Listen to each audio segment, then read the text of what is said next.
आइए प्रारंभ करते हैं। कल के क्लास में हम लोगों ने लागत तथा आगम की धारणा टॉपिक पर चर्चा प्रारंभ किया था। इस क्रम में कल के क्लास में हम लोगों ने कई बातों को जाना था। जैसे कल के क्लास में पढ़ा था उत्पादन लागत,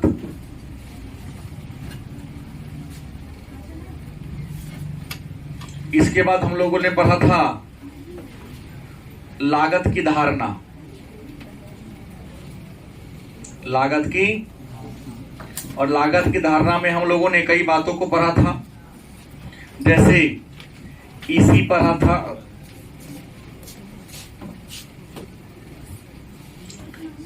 एमसी मौद्रिक कॉस्ट, पीसी मतलब आरसी नहीं, आरसी पढ़ा था।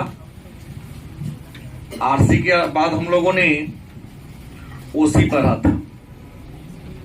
एमसी मतलब मनी कॉस्ट, मार्जिनल कॉस्ट भी होता है लेकिन मनी कॉस्ट भी यहां हम कर सकते हैं।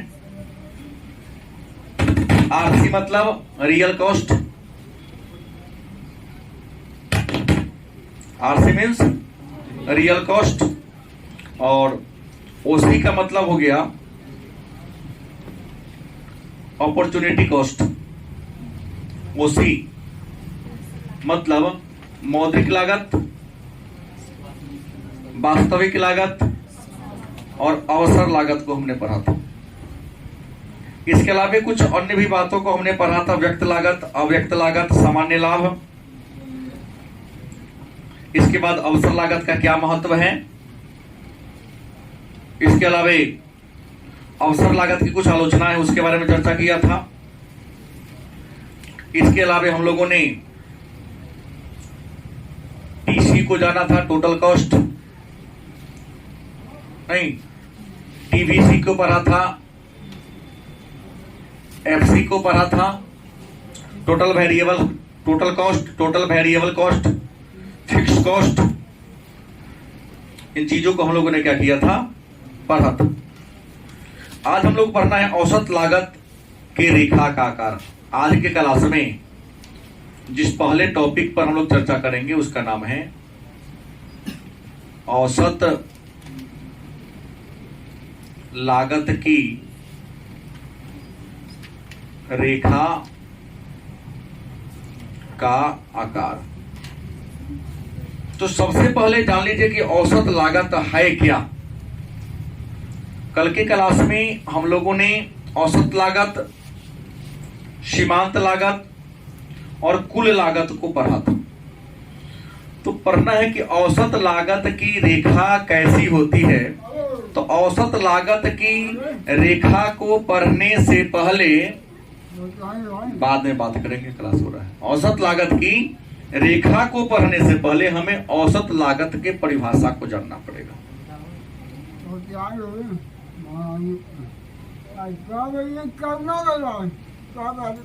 ठीक है, तो औसत लागत की पहले हमें क्या पढ़ना होगा, परिभाषा को पढ़ना पड़ेगा। जानते हैं कि औसत लागत क्या है। अगर आपसे पूछा जाए कि औसत लागत क्या है, औसत लागत को अंग्रेजी में क्या कहेंगे, एसी।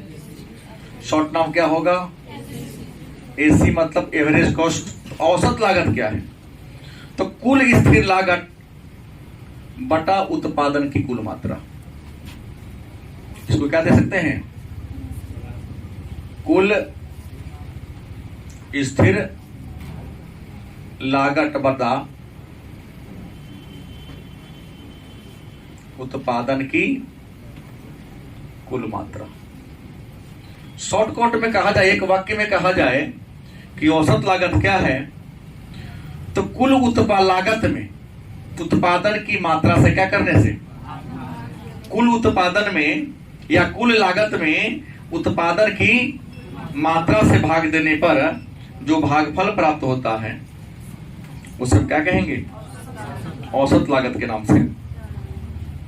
मतलब जितना हमको उत्पादन हुआ या उत्पादन करने में जितना खर्च हुआ सो और कितना वस्तु का हमने निर्माण किया, जैसे किसी वस्तु को बनाने में 100 लेबर मिलकर अगर मान लो कि 800 वस्तु का निर्माण करता है, तो एक वस्तु, एक श्रमिक की औसत उत्पादकता निकालना, कुछ भी निकालना हो तो हम यहाँ क्या कर देंगे, 800 बटा क्या हो जाएगा, कितना हो जाएगा, 8 रुपया हो जाएगा। मतलब जितना पूरा खर्चा होता है उसमें जितना उत्पादन होता है उससे हम क्या कर दें, भाग दें, और जो भागफल प्राप्त होगा उसी को क्या कहेंगे हम। तो यह प्रश्न ये कह रहा है, हाँ उत्पादन की कुल मात्रा 800 है, माने उत्पादन हुआ 800 और लेबर काम किया 100। एक लेबर का उत्पादन हम निकाल लिए हैं कि एक लेबर मिनिमम कितना वस्तु निर्माण कर लेता है। तो हमने कहा तो औसत लागत तो जान गए कि कुल लागत में उत्पादन की मात्रा से भाग देने पर जो भागफल प्राप्त होता है उसे क्या कहते हैं। तो औसत लागत की रेखा कैसी होती है, प्रश्न क्या कह रहा है, प्रश्न ये कह रहा है कि औसत लागत की रेखा कैसी होती है। तो विद्वान कहते हैं कि औसत लागत की रेखा अंग्रेजी के यू अक्षर के समान होता है। वस्तुनिष्ठ में इस प्रश्न को बार बार पूछा जाता है कि औसत लागत की रेखा की आकृति कैसी होती है। तो औसत लागत की रेखा की आकृति यू की तरह होती है। यह एक प्रश्न उठता है कि औसत लागत की रेखा की आकृति अंग्रेजी के यू अक्षर के समान होती है क्यों, 2 नंबर का प्रश्न।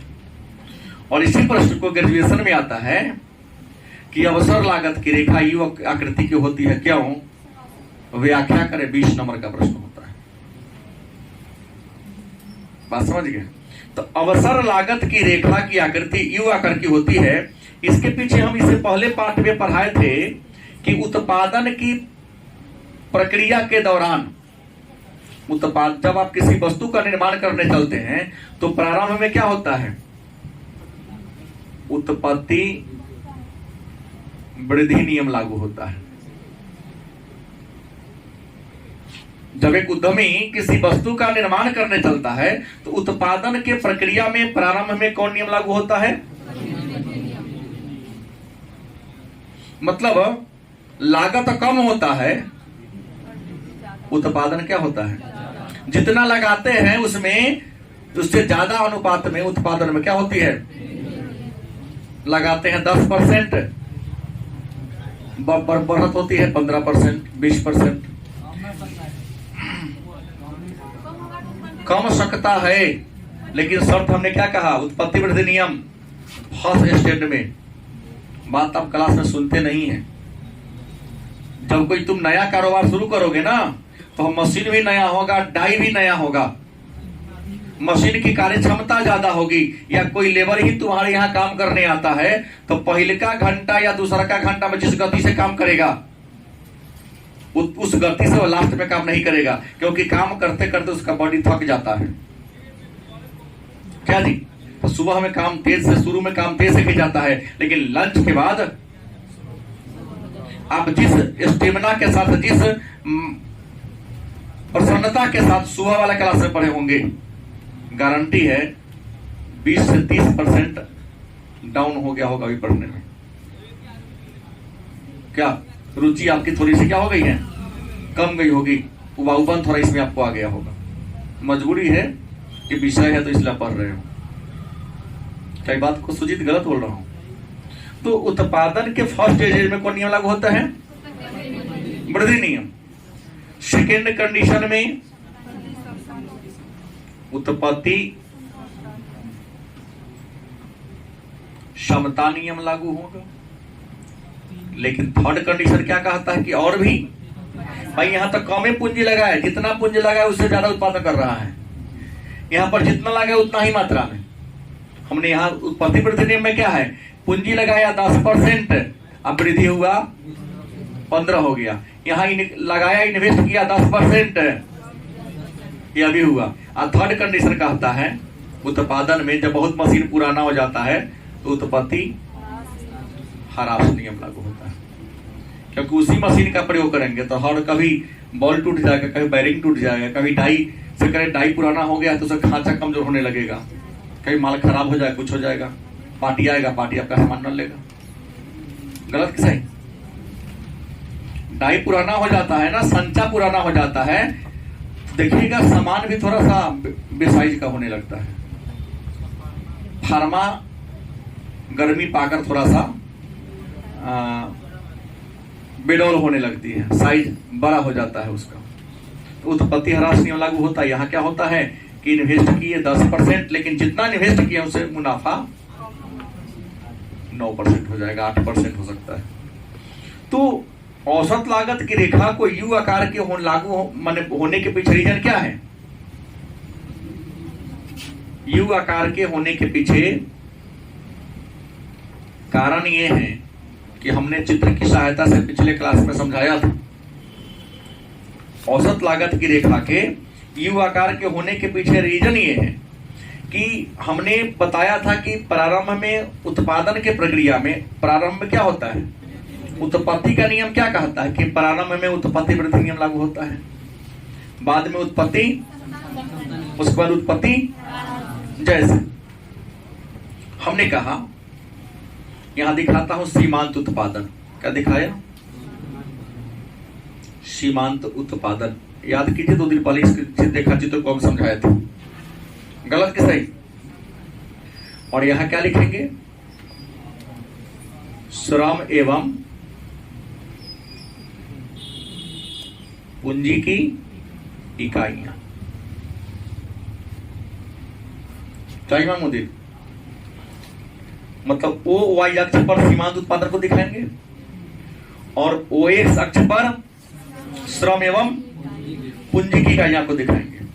अब यहां कहता यह है कि प्रारंभ में हमने श्रम एवं पूंजी की एक पहली इकाई का प्रयोग किया। कितनी?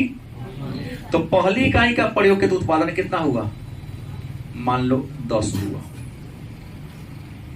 हमने श्रम और पूंजी की पहली इकाई का प्रयोग, उत्पादन कितना हो गया? हम और ज्यादा मुनाफा कमाने के लिए या कारोबार को और बढ़ाने के लिए हम क्या करते हैं? श्रम और पूंजी की दूसरी इकाई का यूज करते हैं। तो दूसरी इकाई का यूज जैसे ही करते हैं तो हो सकता है कि 20 तो ना हो, लेकिन 15 तो हो सकता है ना। गलत कि सही? यहां कितना हो गया? 15 हो गया। हमने क्या किया? और ज्यादा करने के लिए श्रम और पूंजी की तीसरी इकाई का हमने प्रयोग किया। उत्पादन क्या हो जा रहा है? 20 हो जा रहा है। लेकिन हम क्या करते हैं कि पुनः श्रम और पूंजी की और अधिक मात्रा को बढ़ा देते हैं, चौथी बढ़ा देते हैं, लेकिन जितना बढ़ा दिए इकाई, लेकिन उत्पादन 20 का, उत्पादन में कोई बढ़ोतरी 20 से अटक गया। मतलब मान लो कि 1 लाख लगाए तो 10 लाख कमाए, मान लो 2 लाख लगाए तो 15 लाख कमाए, 3 लाख लगाए तो 20 लाख कमाए, लेकिन चौथा लाख लगा दिए 1 लाख बेचने लग गया, लेकिन कमाए 20 लाख ना। गलती की सही? मान लो आपने जबरदस्ती पुनः 5वां लाख लगा दिया, मान लो उत्पादन 20 लाख हुआ, मतलब रुक गया। अब उससे ज्यादा आपको लाभ होने वाला, क्योंकि सामान बिकाएगा तब ना मुनाफा होगा। लेकिन अगर आपने क्या किया? छठा श्रम और पूंजी की इकाई लगा दिया। क्या में लगा दिया? तो भाई अगर पैसा दुकान में लगा तो नाफा नहीं बढ़ा, बैंक में रहता तो कुछ ना कुछ तो ब्याज आता। तो ब्याज आपको हानि हो रहा है कि नहीं हो रहा है? बोलो। मान लिया कि हम तीसरी इकाई तक आपको चल रहा है, हमने कहा तीसरी इकाई तक आपको फायदा हो रहा है, चौथा इकाई आप जबरदस्ती लगा दिए, क्या होगा कि नहीं बढ़ेगा, लेकिन बढ़ा नहीं, 20 का 20 रह गया। लेकिन फिर सुधराई कर दिए मनीष की तरह कि ना सर ये फायदा होता ही, 5वां इकाई लगा दिए, तो क्या हुआ? आपको हानि होगी अब, क्योंकि उस पैसा से अगर बैंक में रहता या किसी अन्य कारोबार में लगाए रहते तो कुछ ना कुछ ब्याज मिलता, इंटरेस्ट मिलता। जो मिला नहीं तो क्या होगा? पहला को आप ले आइए, यहां इसके सामने चिन्ह देना होगा, यहां 15 आ जाएगा। फिर आपने क्या कर दिया? छठा लगा दिया तो क्या हो जाएगा, नीचे गिरेगा ना। हम इसको रेखा चित्र से मिलाएंगे तब आपको क्लियर होगा।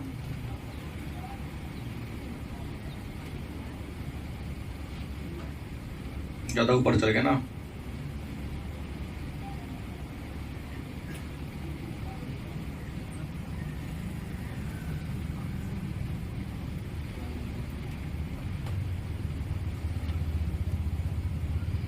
क्या जी 20 तक आया।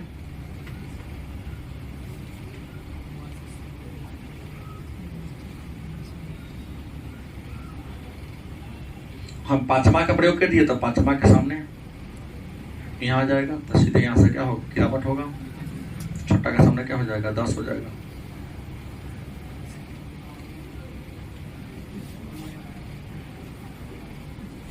उम्मीद है बहुत बच्चे इस बात को नहीं समझे है। ऐसा समय आ सकता है कि श्रम एवं पूंजी की इकाइयां बढ़ाने पर सीमांत उत्पादन जीरो हो सकता है। क्यों नहीं होगा भाई, पूर्ण प्रतियोगिता के बाजार में शून्य हो सकते हैं, एकदम शून्य हो सकती है, इसकी 9 का गुंजाइश है कहाँ। जब AR इक्वल टू MR हो जाएगा तो शून्य हो सकता है पूर्ण प्रतियोगिता के बाजार में। अगला टॉपिक में पढ़ना है इस बात को, जो आपने प्रश्न किया है ना, नेक्स्ट टॉपिक में उसको पढ़ना है। तो प्रारंभ में उत्पत्ति क्या हुआ, वृद्धि नियम लागू हुआ, क्योंकि एक इकाई लगाए तो 10, 2 लगाए तो देख लो इसके सामने 15 और 3 लगाए तो, लेकिन चौथा लगाए तो क्या हुआ, 20 रह गया। क्या रह गया, सीधा रेखा चल रहा है। पांचवा लगाए तो क्या होगा, डाउन हो गया, क्योंकि हमको ब्याजो उसका नहीं मिला। देख ले इसके सामने घटा 20, अब बिना छठा लगा दिए तो एकदम 10 के सामने गिर गया। तो प्रारंभ में उत्पत्ति वृद्धि नियम ऊपर की ओर जा रहा है, क्षमता नियम एकदम सीधी रेखा में जा रहा है, अंत में क्या ह्रास नियम। इसलिए औसत लागत की रेखा कैसे हो जाती है, उलट दीजिए इसको। तो चौथा लगा दिए तो फिर पंचमा क्या लगा दिए। उद्यमी को लाभ तब होता है, डर के आगे जीत है, रिस्क लेना ही पड़ेगा। साहसी जब तक रिस्क नहीं लेगा, गलती के सही मुनाफा उसको होगा। अब हमारे तुम्हारे जैसे लोग सोचेगा बस खरीदेंगे, रोड पर चलाएंगे, कहीं ठोकर लग गया, उलट गया तो पूंजी बुट जाएगा तो कोनो बस नहीं खरीदेगा। रिस्क तो लेना ही पड़ेगा। हुआ कि रोड पर बहुत दुर्घटना, ठोकर उकर लगता दुर्घटना होता है, तो रोड पर नहीं निकलोगे तो काम तुम्हारा चलेगा नहीं, तो बस काहे लगाई, छोड़ दीजिए। लगाया तो क्या होगा। तो यू आकार के होने के पीछे कारण क्या है, इस बात को उम्मीद है समझ गए। क्योंकि प्रारंभ में उत्पत्ति वृद्धि नियम लागू होता है। 2 नंबर का प्रश्न से क्लियर हो गया कि औसत लागत की रेखा के यू आकार के होने के पीछे उत्पत्ति के नियम काम करता है। क्योंकि उत्पत्ति का नियम कहता है कि उत्पादन के प्रारंभिक अवस्था में उत्पत्ति वृद्धि नियम लागू होता है, अर्थात जिस अनुपात में श्रम और पूंजी की इकाइयां बढ़ाते हैं उससे ज्यादा मात्रा में उत्पादन में वृद्धि होती है। दूसरा कंडीशन कहता है उत्पत्ति का नियम कि जिस अनुपात में श्रम और पूंजी की इकाई को बढ़ाते हैं उत्पादन में बढ़ोतरी उसी अनुपात में होती है। और तीसरा कंडीशन कहता है कि जिस अनुपात में पूंजी और श्रम की इकाई बढ़ाते हैं उससे कम अनुपात में उत्पादन में क्या होती है। इसी कारण से उत्पादन संभावना औसर लागत की रेखा कैसी होती है। लेकिन याद रखिएगा औसर लागत की रेखा यू आकार की होती है कब, अल्पकाल में। किसमें, समय छोटा है तो यू आकार की होगी। लेकिन प्रश्न होगा यदि टाइम बड़ा हो गया तो क्या होगा, प्रश्न आ सकता है ना। समय 3 प्रकार, अति अल्पकाल, अल्पकाल और दीर्घकाल। मार्शल ने समय को कितने भागों बांटा है, 3 भागों में। अति अल्पकाल माने बहुत छोटा समय, हमने अति अल्पकाल नहीं लिखा, अल्पकाल। फिर होगा अल्पकाल, फिर क्या होगा, पर दीर्घकाल होगा तो क्या होगा। तो याद रखिएगा यदि दीर्घकाल हो तो चपटा हो जाएगा। क्या हो जाएगा, ऐसे हो जाएगा, ना तो एल शेप में आ जाएगा। किस शेप में आ जाएगा, बहुत ज्यादा चपटी हो जाएगा। दीर्घकाल में कैसा हो जाएगा, चपटा, और नहीं तो कई बार लिख देगा अंग्रेजी के एल शेप में आ जाता है। किस शेप में आ जाता है, एल आकृति में हो जाता है। हाँ दीर्घकाल में, अति दीर्घकाल बहुत ज्यादा दीर्घ होगा तो एल हो जाएगा, नहीं तो सीधे दीर्घकाल होगा तो चपटा हो जाएगा। कोई दिक्कत। तो अब आपके मन में एक प्रश्न होगा कि औसत लागत की रेखा यू आकार होने के तो नियम ये है, लेकिन कुछ और कारण तो होगा ना। हमने तो उत्पत्ति वृद्धि नियम, समता नियम, ह्रास नियम कह दिया, इस आधार पर बता दिया, लेकिन औसत लागत के रेखा को यू शेप के होने के सबसे महत्वपूर्ण कारक कुछ और है। कहोगे कारण क्या है? तो पहला कारण इसका यह है कि स्थिर तथा परिवर्तनशील लागतों की उपस्थिति। स्थिर तथा परिवर्तनशील लागतों की उपस्थिति। स्थिर लागत उत्पादन की प्रक्रिया में जो लागत, जिस लागत को घटाया या बढ़ाया उसे क्या कहते हैं? तो मैं एक प्रश्न करना चाहूंगा, खड़ा होइए। स्थिर लागत का उदाहरण बताइए, आप कल बताया था। स्थिर लागत जैसे एकदम स्थिर रहता है सर। तो कौन है? उदाहरण दीजिए ना। कारखाना में कौन चीज पर लागत फिक्स रहता है, वहां घटाया बढ़ाया नहीं जा सकता है। उत्पादन की प्रक्रिया में वह कौन सा प्रोडक्ट, जैसे कि कोई मतलब सामान बनता है ये किस सिखाया? इकोनॉमिक्स तो चेंज क्या नहीं कर दिया? सही ना बोल रहा हूं? चेंज क्यों नहीं कर दिया? मान लिया कि हम आज से कुछ दिन पहले 6 रुपए समोसा खाते थे, आज समोसा 10 रुपए दे रहा है, क्या दाम बढ़ गया? आलू का दाम बढ़ गया, रिफाइंड का दाम बढ़ गया, तो क्या प्रोडक्ट का कीमत वही रहेगा? क्या स्थिर रहेगा? कभी नहीं रहेगा। कच्चा माल का दाम बढ़ेगा, प्रोडक्ट का कीमत क्या हो जाएगा? और आप कहते हैं कि प्रोडक्ट का स्थिर लागत का उदाहरण है भवन का किराया, मशीनरी की लागत। बिजली बिल कम हो सकता है, ज्यादा हो सकता है।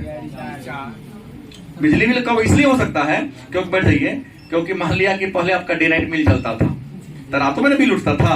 अब मान लिया कि अब केवल नाइट नहीं दिने में चलता है तो रात वाला बिल तो आपको बच गया ना। तो भवन का किराया, आप मशीन चलाओ चाहे ना चलाओ, गलत की सही?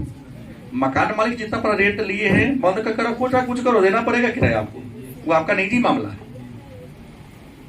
आप ईएमआई पर गाड़ी छुड़ा के लाते हैं भाड़ा कमाने के लिए, तुम्हारा गाड़ी चले चाहे जले, इससे क्या मतलब है? कंपनी को, बैंक को ईएमआई वो स्थिर है, उतना आपको देना पड़ेगा। जैसे मेरा ही है बिजली बिल, हम कोचिंग 5 महीना के लिए बंद कर देता हूं, ठीक है, मेरा यूनिट नहीं उठेगा, लेकिन मीटर का बिल तो हमको आएगा, यूनिट का बिल नहीं आएगा। लेकिन मिसलेनियस मतलब मीटर लगा है ना, उसका 10 रुपया, 15 रुपया, 14 रुपया का महीना देना पड़ता भाड़ा, तो मीटर का भाड़ा आपको देना पड़ेगा। स्थिर जिसको घटा, किसी स्थिति में घटने वाला, उत्पादन कम करो चाहे ज्यादा करो मतलब नहीं है, उतना आपको देना ही पड़ेगा, उसको स्थिर लागत। तो स्थिर लागत कारण क्या है युवा कारक होने का? तो स्थिर तथा परिवर्तनशील लागत की उपस्थिति। कुछ लागत ऐसा है जो क्या है? स्थिर है, जिसको घटाया है बढ़ाया, लेकिन कुछ लागत क्या है? परिवर्तनशील है। जैसे मजदूरी, वो तो डिमांड ज्यादा हो जाएगा तो मजदूर की संख्या बढ़ा देंगे, कच्चा माल पर रुपया बढ़ा देंगे, ब्याज पर पैसा उठा लेंगे, तत्काल कुछ ज्यादा हमको प्रोडक्ट बना के देना है। क्या जी? तो तेजी और मंदी के अनुसार उत्पादन को घटाया जा और बढ़ाया जा सकता है। तो घटेगा तो लेबर ना घटाएंगे, कच्चे माल ना घटाएंगे, महाजन से कर्जा लिए तब कर्जा लौटा देंगे, ब्याज नहीं देना पड़ेगा। परिवर्तन हो गया ना। और आपको एक बात तो पता ही है, एसी इक्वल टू, एसी माने बुझते हैं एवरेज कॉस्ट, औसत लागत क्या होगा? तो एएफसी प्लस एवीसी। एएफसी मतलब होता है एवरेज फिक्स कॉस्ट, और एवीसी मतलब एवरेज वेरिएबल। फिक्स माने होता है स्थिर, अब वेरिएबल मतलब होता है परिवर्तनशील। मतलब औसत स्थिर लागत और औसत परिवर्तनशील लागत के योग को हम औसत लागत के नाम से भी। तो पहला कंडीशन होगा स्थिर और परिवर्तनशील लागत के कारण, पहला कंडीशन औसत लागत की रेखा कैसी होती है। दूसरा कहता है दूसरा में तीनों आ जाएगा। उत्पत्ति के नियम की क्रियाशीलता, उत्पत्ति के नियम की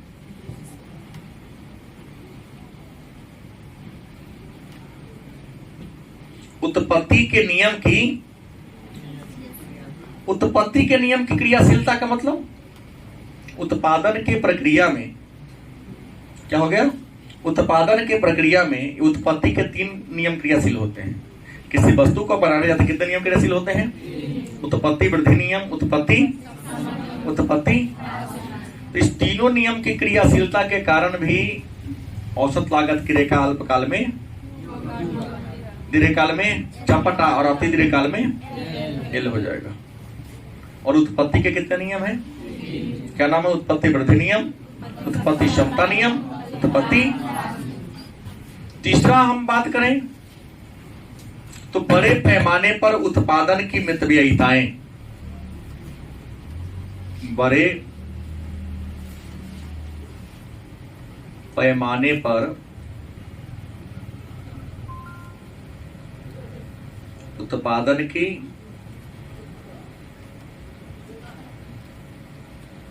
या अमितव्ययिता, चाहे मितव्ययिता पर रहने दीजिए, मितव्ययिता है। बड़े पैमाने पर उत्पादन की मितव्ययिताएं का मतलब क्या होता है? तो एक बात तो जानते हैं कि यदि किसी वस्तु का आप थोड़ी मात्रा में उत्पादन करो, एक देखिएगा लाभ कम होगा, खर्चा ज्यादा आपका आएगा। कोई सामान कम बनाओ, लागत आपको क्या लगेगा? क्योंकि इंफ्रास्ट्रक्चर तो उतने चाहिए। घर में आप 10 को समोसा बनाओ, जितना खर्च आएगा उससे 90% कम खर्चा होगा 100 समोसा बनाने में। हाँ, कम खर्चा होगा, मैदा ज्यादा लगेगा, बाकी चीज तो कम लगेगा ना। अब 10 को मैदा बनाना हो या 100 मैदा बनाना हो, चूल्हा वही व्यवस्था करना पड़ेगा, गैस तो व्यवस्था ही करना पड़ेगा, गलती सही, कढ़ाई तो व्यवस्था करना ही पड़ेगा ऑलरेडी। अरे आलू में मैदा ना बढ़ जाएगा, उसके लिए आपको मजदूर तो रखना ही पड़ेगा ना। नहीं, वो अलग बात है, लेकिन कुछ ऐसा चीज है जो उतना ही लगेगा भाई। आपको लेबर उसके लिए रखना ही पड़ेगा, चूल्हा व्यवस्था करना ही पड़ेगा, सिलेंडर भले तुम्हारा सिलेंडर पहुंच जाए बाद में, वो अलग बात है, सिलेंडर व्यवस्था करना ही पड़ेगा। नहीं तो प्रश्न ये है, लेकिन वही अगर बड़े पैमाने पर कोई सामान थोड़ा बनाओ तो याद रखो खर्चा तुम्हारा पर ज्यादा लगेगा, और उसी को ज्यादा बनाना हो तुम्हारा खर्च क्या होगा? कुछ कम लगेगा, उससे कुछ नहीं, आधा से कम लगेगा। जैसे 5-10 समोसा खरीदना होता है, 50 समोसा खरीदना होता है तो हम लोग होटल से मंगा लेते हैं। याद रखिएगा, बहन की शादी में या बड़े समारोह होते हैं, वहां 500-1000 समोसा खरीदना होता है तो वहां बनवाते हैं। मालूम है क्यों? क्योंकि ऐसे हमको 7 रुपए 8 रुपए दे रहा है, अगर तुम खुद से बनाओ तो 3 रुपए 4 रुपए से बेसी नहीं, ज्यादा नहीं पड़ेगा, आधा से भी कम दाम पड़ेगा। क्या जी? तो बड़े पैमाने पर उत्पादन की मितव्ययिताएं का मतलब होता है कि प्रारंभ में देखिएगा, बड़े पैमाने पर कोई कारोबार करोगे तो लाभ ज्यादा होगा, अगर कम दाम में बेचोगे ना तो लाभ क्या होगा? ज्यादा होगा, क्योंकि सामान ज्यादा है। कोई आदमी कम सामान बना रहा है या कम सामान बेच रहा है, कम सामान बेच रहा है तो मान लो कि 100 केजी कोई आलू बेच रहा है और 1 केजी पर 2 रुपया मुनाफा कमा रहा है, तो कितना रुपया कमा लिया? लेकिन कोई ऐसा आदमी है जो 1000 किलो आलू बेच रहा है और 25 पैसा मुनाफा कमा रहा है, तो ये 50 रुपया ज्यादा 250 रुपया कमा लिया। इसका 2 को बचत और हुआ, मितव्ययिता इसको हुआ कि ग्राहक में इसका क्रेडिट बढ़ गया और कंपनी के पास भी इसकी क्रेडिट क्या हो गई। तो बड़े पैमाने पर उत्पादन करोगे ना, मॉल आज काहे बढ़ता जा रहा है, दुकान सब ठप होता है, इसके पीछे कारण है कि दुकानदार स्टॉकिस्ट से उठाते हैं। थोड़ा बड़ा है तो सुपर स्टॉकिस्ट से माल लेगा, लेकिन जो बड़े बड़े मॉल होते हैं, बिग बाजार होते हैं, कारखाना से ही उठा के सामान ले चलाता है। तो सीधा कारखाना से उठा के लाया तो बीच वाला 2 को जो दाम बढ़ाने वाला एजेंट है वो तो नहीं मिला इसको। आपको ऑनलाइन शॉपिंग करते सस्ता क्यों मिलता है? वही चीज दुकान में महंगा क्यों मिलता है? तो ऑनलाइन शॉपिंग करते हैं तो जैसे ऑनलाइन वाला जो चला रहा सिस्टम, उसका कहीं गोदाम नहीं है। आपने ऑर्डर दिया, कंपनी से सामान उसे उठा के मांग के लाएगा। बात समझ गए? कहीं दुकान भाड़ा पर नहीं रख लिया, आदमियों ने रख लिया, सब भाड़ा वाला एजेंट है, काम आई होगा तो पैसा देंगे, ना होगा तो ना देंगे। आप गलती की सही।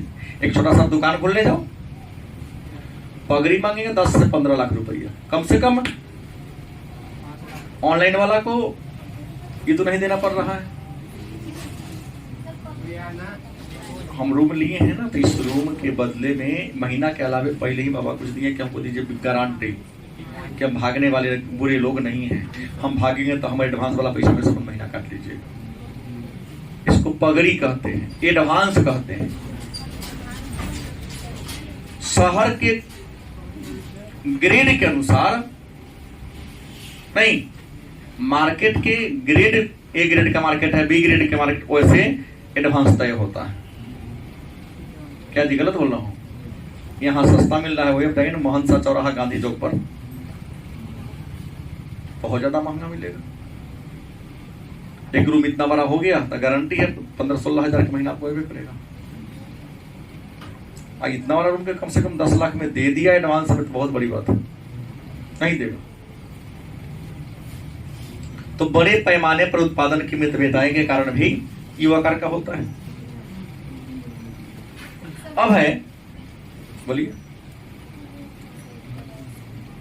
हमने कहा बड़े पैमाने पर उत्पादन की मितव्ययिताएं। अगर कोई चीज बड़े पैमाने पर उत्पादन करते हैं ना, यहां भी आपको लाभ ज्यादा होता है। शुरू में लाभ ज्यादा होगा, लेकिन यहां भी एक समय आएगा तब आपका लाभ क्या होगा, फिक्स हो जाएगा। ग्राहक बना जाता है कि इतने ग्राहक तो सामान को खरीदेगा। और कई बार कुछ ऐसे ग्राहक होते दुकान बंद लौट के चल जाता है ना, दुकान बंद दूसरा में से नहीं लेता है, लेकिन फिर भी आप ज्यादा करने लगते तो वहां आपको क्या होगा, हानि होगा। जैसे गांव में आपने किराना दुकान खोल दिया, तो गांव की औकात होती है ना। तुम सोचोगे कि क्या दुनिया हमारा दुकान में से कोई ग्राहक फिर भी नहीं करे, वापस लौट के जाए नहीं। अब इसके करने के लिए साल में एक बार बिकने वाला सामान भी 5 किलो जाकर रख दो, पूंजी फसले न रहेगा। वो पूंजी अगर कहाँ रखते थे, बैंक में, तो ब्याज बढ़ता ना। हो सकता है कहीं साल में एक बनाया तो सामान खराब होकर बेचना, बेचना पड़े तुम्हें। जैसे कई बार सड़क के किनारे लेज कुरकुरे फेंका हुआ भी दिखाई देता होगा आपको, एक्सपायर हो जाता है। सबका एक समय सीमा होता है ना। तो बड़े पैमाने के उत्पादन की मितव्ययिताएं, और एक और बात होगा, अमितव्ययिताएं भी इसमें देना पड़ेगा।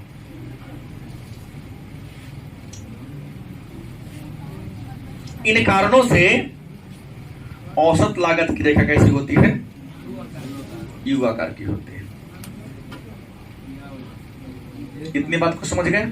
आगे बढ़ूं तो अगला टॉपिक आता है कुल आय, औसत आय और सीमांत आय। इन तीनों पर हमको चर्चा करना है।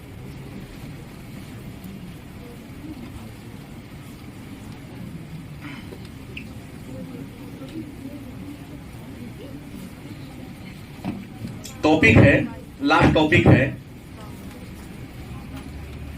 कुल आय,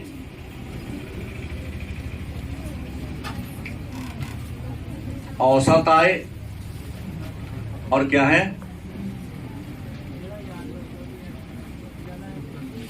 सीमांत आय। तीनों को परिभाषा दीजिए, तीनों को रिलेशन बता दीजिए। टॉपिक इन हो गया आपका। तो सबसे पहले जानते हैं कि कुल आय। अच्छा, कुल आय को हम कुल आगम कहेंगे तो आपको दिक्कत है? मेरे ख्याल से आपको दिक्कत नहीं होनी चाहिए। कुल आय क्या है या कुल आगम क्या है? बड़ी आसान परिभाषा होगा। एक विक्रेता ऑब्लिक उद्यमी भी कह सकते हैं। एक विक्रेता, एक उद्यमी या उत्पादक कहेंगे तो चलेगा।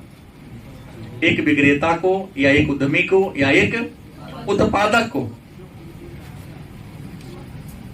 वस्तुओं की बिक्री से, वस्तुओं की बिक्री से जो आय प्राप्त होता है।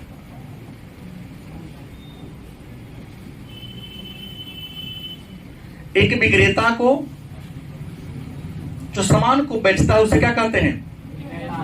या एक उद्यमी को उद्यमी मतलब उद्योगपति, या एक उत्पादक को जो वस्तु को निर्माण करता है उसको उत्पादक कहते हैं, एक विक्रेता को या एक उद्यमी को या एक वस्तुओं की बिक्री से, मैंने जो सामान बनाया है उसको बेचेगा ना, तो उसके बेचने से जो उसको आय प्राप्त होगा उसे कुल आय या कुल आगम के नाम से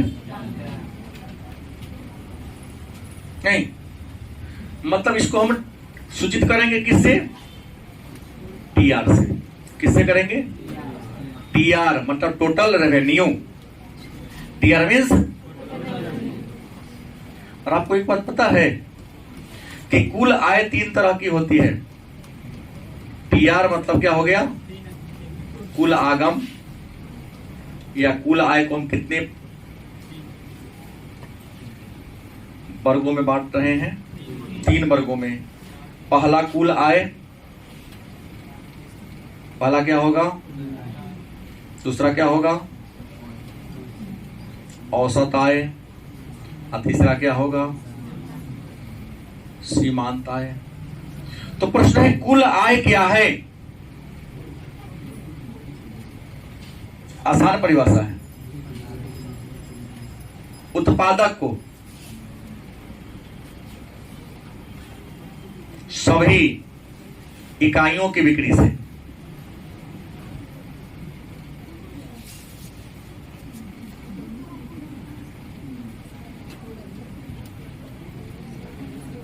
एक उत्पादक ने बहुत सारे वस्तु का उत्पादन किया, उन सभी इकाई को क्या कर दिया? दिक्कत है क्या? एक उत्पादक बहुत सारे वस्तु का उत्पादन करता है और उन सारे वस्तु को क्या कर लिया? उन सारे वस्तु को बेच लेने से उस रुपया मिलेगा ना, उन 100 रुपया को क्या कहोगे? क्या कहेंगे? कुल आय मतलब टीआर। क्या कहेंगे? फिर क्या है? औसत आय क्या है? क्या है? कुल आय, कुल आय में, किसमें? कुल आय में वस्तुओं की संख्या से भाग देने पर, कुल आय में वस्तुओं की संख्या से 2 मिनट बैठ जाइए ना, भाग देने पर जो भागफल प्राप्त होता है। मतलब आपकी कुल आमदनी कितनी हुई? जैसे मान लिया कि आपने 200 वस्तु बेचा। कितना वस्तु बेचा? और 200 वस्तु बेचने से मान लो आपको 5000 रुपया की क्या हुई? आमदनी होती है। तो बोलोगे ना आपका औसत आय कितनी हो गई? एक वस्तु की कीमत, तो आप क्या करोगे यहाँ पर? 5000 बटा 200, 2 जीरो से कितना हो जाएगा? मतलब वही ना कहा औसत आय क्या है? एक उत्पादक के कुल आय में वस्तुओं की कुल संख्या से क्या देने पर? भाग देने पर जो भागफल प्राप्त होता है उसे क्या कहते हैं? और औसत आय को अंग्रेजी में क्या कहेंगे? AR। अभी बात बाद में मैं नहीं कहूंगा। ओके सर, AR MR सब क्या होता है? तो AR मतलब एवरेज रेवेन्यू, औसत आय। अब लास्ट में आता है सीमांत आय, कई बार पढ़ा दिया हूं, MR, मार्जिनल। तो सीमांत का मतलब क्या था? सीमा के अंत में। हमने कल ही कहा था कि मान लो कि एक लेबर 12 घंटा काम करता है और 12 घंटा काम करके वह 100 वस्तु को बनाता है। कितना? उससे 1 घंटा ज्यादा काम ले लो। कितना? सीमा उसका 12 घंटा का, 1 घंटा उससे ज्यादा काम ले लो। 1 घंटा ज्यादा काम किया तो वस्तु कितना बढ़ गया? 100 से कुछ ना कुछ तो बढ़ेगा। हो सकता है कि वस्तु को 70% बना के छोड़ दे घंटा पूरने के बाद, नहीं बना तो जरूर। सीमांत आय क्या है? तो वस्तु की कुल मात्रा में एक अतिरिक्त इकाई की बिक्री से, हमने क्या कहा? वस्तु की कुल मात्रा में, वस्तु की कुल मात्रा में एक अतिरिक्त इकाई के, एक अतिरिक्त इकाई के बिक्री से कुल आय में क्या होगी? वृद्धि न होगी। उसे क्या कहेंगे? मेरा कहना कि हम हर दिन 100 को सामान बेचते थे, आज हमने 101 था 105 सामान बेच दिया, तब 5 को सामान बढ़ेगा ना, तब 5 को हमारा सामान ज्यादा बिकेगा तो रुपया पल में ज्यादा आएगा ना। तब 5 को सामान बेचने जो हमको लाभ मिला, तो 5 को वाला जो सामान का लाभ होगा उसी को क्या कहेंगे? क्योंकि हमारा टारगेट था 100 बेचने का, हमने बेच कितना लिया? 105। तो 5 को ज्यादा बेचे, तो 5 ज्यादा बेचने से जो हमको अतिरिक्त धनराशि की प्राप्ति हुई उसी को हम सीमांत आय के नाम से। अब इस कुल आय, सीमांत आय और औसत आय को एक लास्ट टॉपिक मेरे पास बच जाता है। संबंध बता दीजिए, टॉपिक एंड हो जा रहा है। एक संबंध को बताने के लिए हम तालिका के द्वारा आपको संबंध बताएंगे, पढ़ी लिखेंगे कुछ भी नहीं, तालिका हम बना के आपको रिलेशन दिखा देंगे। देखिए, बिक्री की इकाइयां, बिक्री की गई इकाई माने आपने कितना सामान बेचा, उसके बाद हम टीआर लिख दे, मतलब टोटल रेवेन्यू। उसके बाद क्या लिखें? Average revenue. उसके बाद क्या लिखेंगे? Marginal revenue. अब देखिए, एक दुकानदार क्या करता है, इसको लाइनिंग कर दीजिए, क्लियर रहेगा। पहला वस्तु बेचा, तो पहला वस्तु बेचने से टीआर कितना होगा? 5 ही होगा। प्रारंभ में बताया हूं, एआर चाहे टीआर चाहे एमआर हमेशा बराबर होता है। तो पहला कंडीशन में टीआर, एआर और एमआर क्या होगा? रिलेशन। बिक्री के प्रारंभिक अवस्था में या उत्पादन के प्रारंभिक अवस्था में कुल आगा revenue, average revenue and marginal revenue बड़ा। सेकेंड, दूसरा को सामान इसने बेच लिया, तो दूसरा सामान बेचा, टीआर कितना हो गया? 9। जब टीआर 9 होगा तो एआर कितना होगा? 9 में कितना से भाग दे देंगे? 2 से 4.5। लेकिन याद रखिएगा, हमेशा अगर एआर निकालना होगा तो एआर बाई वस्तु की इकाइयां, माने क्वांटिटी, कई सामने बेचा आपने, 4.5 हो जाएगा। लेकिन यहां क्या होगा? एमआर होगा, तो 9 में से 5 को घटाना पड़ेगा ना, तो यह कितना हो जाएगा? घटाना पड़ेगा। इसने तीसरी इकाई बेचा। कौन बेचा? तीसरी इकाई बेचा था, कितना मिल गया? 12। तो ये कितना हो जाएगा? क्या हो गया? 4 हुआ ना, और ये कितना हो जाएगा? 3 हो जाएगा। दुकानदार ने चौथा सामान ही बेचा, चौथा में कितना हो गया? 14। कितना जा रहा है? 14 को 4 से भाग देंगे तो 3.5 होगा, और कितना हो जाएगा? 2 हो जाएगा। क्या हो जाएगा? 2 हो रहा है। इसने 5वां इकाई भी बेच लिया, तो 5वां इकाई बेचने से 15 हुआ। ये कितना हो जाएगा? 3 हो जाएगा। ये कितना हो जाएगा? तो बताइए, चित्र सब कुछ रिलेशन समझ में आ रहा है? क्या रिलेशन देख रहे हैं? तो पहला रिलेशन तो पहले ही बोल दिए हैं कि प्रारंभ में टीआर, एआर और एमआर तीनों क्या है? कोई भी दुकानदार जब पहले का सामान बेचता है ना, तो उसका टोटल रेवेन्यू, एवरेज रेवेन्यू और मार्जिनल रेवेन्यू क्या होता है? जब सामान ज्यादा बिकाएगा तब अपना नफा घटा आगे पीछे होगा। दूसरा बेचा था, इसका हो गया 9, जबकि होना चाहिए कितना? 10 होना चाहिए ना। 9 ज्यादा लेगा भाई, कुछ कम कीजिए ना भाई, देख रहा ज्यादा बिका तो कुछ कम करेगा ही।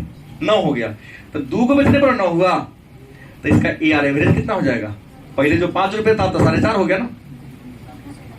लेकिन मार्जिनल माने सीमा के अंत में, तो पहले का दूसरा का में से पहले का घटा देंगे। देख ले, प्रारंभ में तीनों क्या हो रहा है? क्या हो रहा है? लेकिन याद रखिएगा, और बाद में धीरे धीरे सब क्या हो रहा है? घट रहा है। टीआर क्या हो रहा है? लगातार क्या हो रहा है? बढ़ते जा रहा है। लेकिन ए और एमआर क्या हो रहा है? माने प्रारंभ में टीआर, एआर और एमआर क्या है?